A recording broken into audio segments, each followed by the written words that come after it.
Even the man again biko no. Akachabem. Mwa na ebe a. Akachabem. Enwere ihe a na-ewepụ na anụ eli anụ, and to tell you people the truth. Online nwoke Akachaam has encountered something. Imagine no here no na agwa mu na agwa. His soul is more important. His soul is more important to cover church doctrine and listen on theology and kind. Just get and take on some of the teaching Akachaam na emekita. Cool and damn the end of this video. Or the one. The bike and mono ebu banendo. Come we go Oliver the Cope of the blessed memory we go some years back. Ezoku na photo Okwasi na bango. Went to Ikupan, and I have maintained even the Ukuni hen name, only na for nya fukapoganya.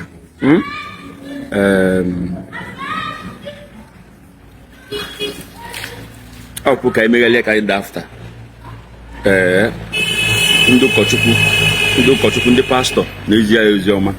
Part of him and them and this app with this was now the pastor. Now quite had a megase. Because now how do hammer when I am Chagopa? You see they start changing. Oh Koduma. I want to ask us something. Let me like call back our attention. Was Amolo Agalo Unyuka maybe a few days or weeks after for baptism. Or Kaunwa. That's for Thanksgiving. And I did go for you. You can Makana. Then in there to now Bogota. Maybe was here confirmation, especially Catholics and Anglican. The Bishop na that be menka. Aye, Japan Union. Yeah, go out again. In most cases, na missionary schools. Yeah, schools up pando new car. Yeah, that go actual. Then anaga Ibogotatu, the therefore, yeah, Gapu new cow. Maka the wedding, you will make clearance.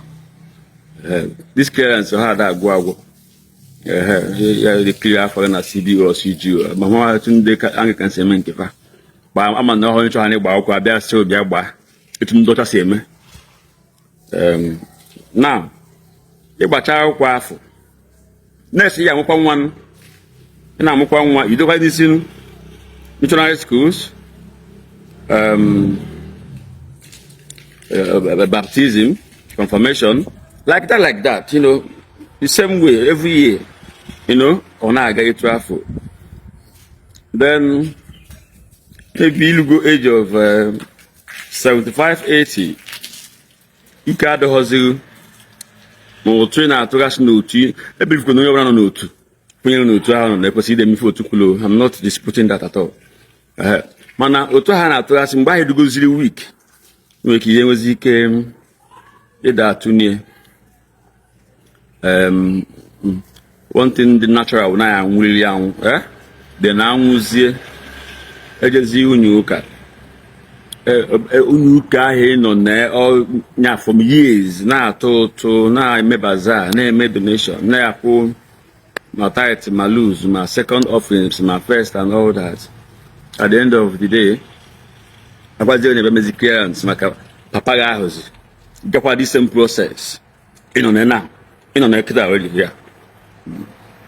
Then if you make clearance, most cases clearance na see be able.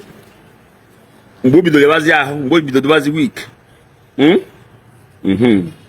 you make I help one all the ka unu ogu. They are daily.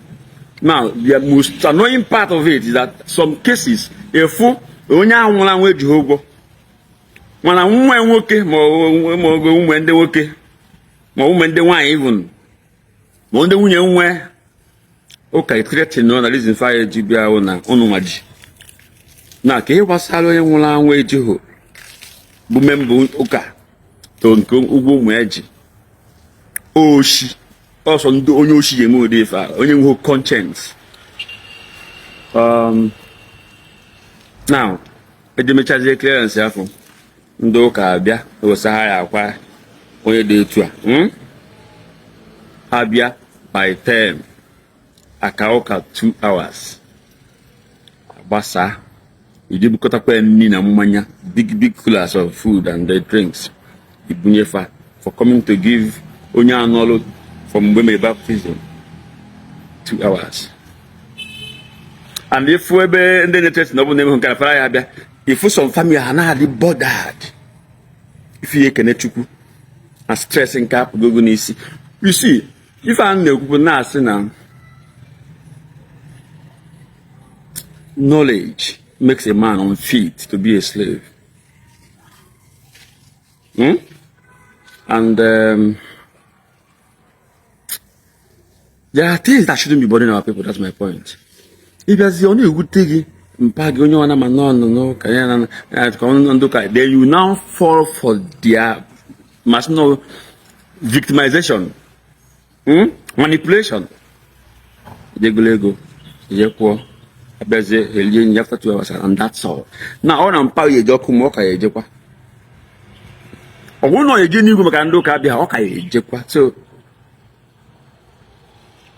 so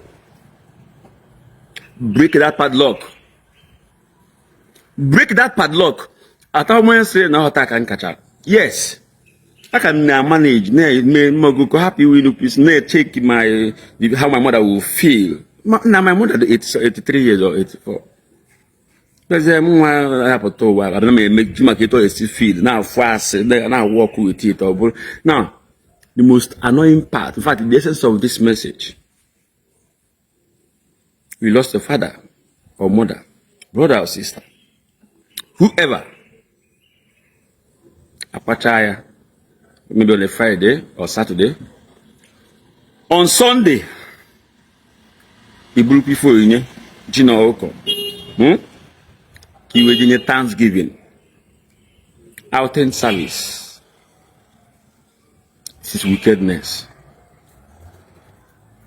For pure wickedness. He Thanksgiving. So what's the Thanksgiving for? For the successful death? Some Maroons in everything you give thanks to God. There is time for everything. Ondo kapesi wotarifi ya na eli. Welumbu ge yipa akwa mpe. No bo na ha botu. Owa ha bo if na ya done. That's how it should be. Because as some the education na manaka na ejegodu onwe onye ozu na holo ebuni fo yin o je do that time na je don't give anybody 1,000. It's a stupid thing to. It's not very senseless. I have the message. You like you hate you must take one. When I'm man if I based on a few people and I